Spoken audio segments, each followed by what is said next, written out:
All right, guys. So I want to explain about the JSX before going to the props. So React JSX. JX stands for um, JavaScript XML. It is simply a syntax extension of JavaScript. It allows us to directly write HTML and React within JavaScript code.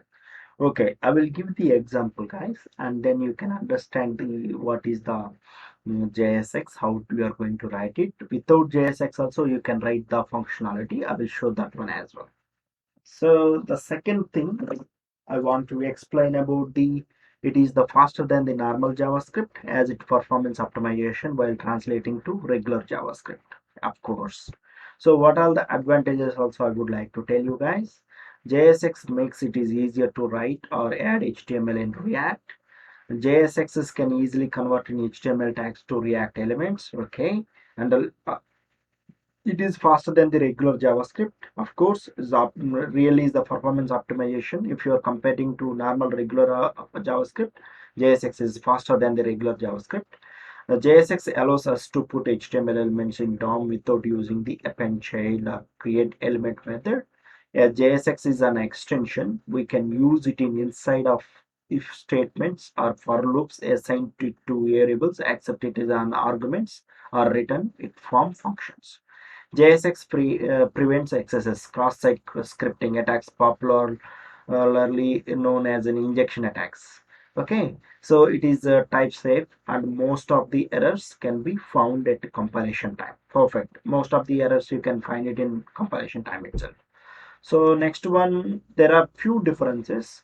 So previously normal JavaScript or jQuery or something, if you're taking just in even Angular also, just you're taking as a class. But in Java JSX, you need to add the class name for, but instead of for HTML for. On click C with they are changing in a camel case. On click C is capital. So those are the differences. Let me show the example, guys, then you can understand what I'm trying to talking about. So when I'm going here, like, and I want to add the another folder called as a JSX. Okay, so I want to close all the files and just I want to add one file, JSX, otherwise hello JSX dot JSX. So here I want to write down like an import React from React. Okay, this is the common thing when you're uploading like in anything. If you want to write down before writing, just I want to write in functional component, guys. Here follow JSX and arrow function. So here, so normally how it is the functional component, here it is coming like this, and then you have a div tag, and this div tag you can say hello Venkat, hello Venkat. Okay, so otherwise I want to keep it in here inside h1 tag. I want to do the h1 tag hello Venkat. I want to close the h1 tag. Okay, so here just I want to export default hello JSX. So I want to import this one to our root. Um, Here I want to comment it root component, that is the app component. Hello JSX. See, automatically it will import it. So here I want to keep it like this, and then I want to run this one. Go to terminal and okay, already it's got run. I want to show where it is my application. I want to open it application like localhost 3000.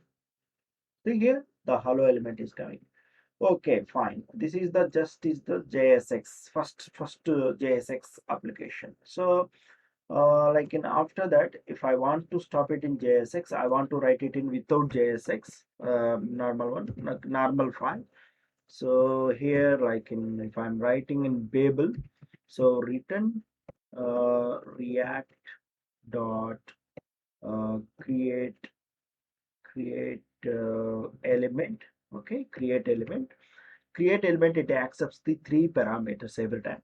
So the first parameter, I want to take it the div, this div, and the second parameter, it should be null, and third parameter, I will talk to you later, guys. The second parameter is always be props. Okay, I will tell you.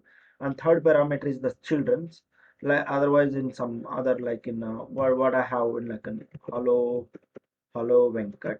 Okay, so hello Venkat. So let me see what is going to be displayed. Let me save this one, and I want to see the browser what I am getting. So sorry, here see Venkat. So what it is missing in here, if you are seeing, like it is missing the h1 tag.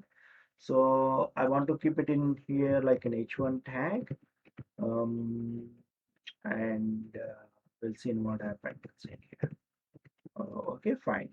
So when I'm trying to run the one, oh, okay, this is not coming up. So what do I have to do? So I don't want to keep it this one. Just I want to remove this one. Rather than this, I want to, this is the another tag, right? First div tag, if I'm taking another tag each one. So rather than that, I want to create the, accept the third parameter in a create element again. And here I want to take it in h1, and here the second parameter is null, third parameter is hello Venkat. So we'll see what happened here. Mm, So when I'm coming to browser, see here it's coming like this. So once I will inspect the element, so the element over here, this see the h1 is coming up. So now I learned this one. Okay, so you guys are learned this one. So if I want to um, so null place, if I want to add it in id, if you want to add it in a class or something, then it should come in like that. Let me see. I want to show you id, some name like in hello, and yeah, if it will take in another one also, it will take in class. So yes, see, always is showing an automatically in class name. But if I want to keep the class, what is going to be happen, we'll see. So hello one. Okay, so we'll see in what happened and what error it is going to give us. So see here, so here id is coming up and class hello one is coming up, but if you're going to console, see error warning invalid dom property class. Did you mean is the class name? So always in JavaScript, the JSX is accepts only in the class name. So here I need to keep it the class name. So class name, then that error should go away. We'll see what happened. So see here there is no error. Let me refresh it again. So no error. So these are all warnings. No error. See here that class, it should come in here like in if you're seeing only class, not class name. So automatically it will take it the class name. So that's the difference, guys. The main difference, as I showed you already here, like in the main difference is JSX differences class name for HTML for on click camel case, and a few more differences also there. So we can learn it in further videos. So that's all, guys. We'll talk to you later. So I hope you learned something else in this video regarding in JSX. Okay, bye bye, guys. Thank you.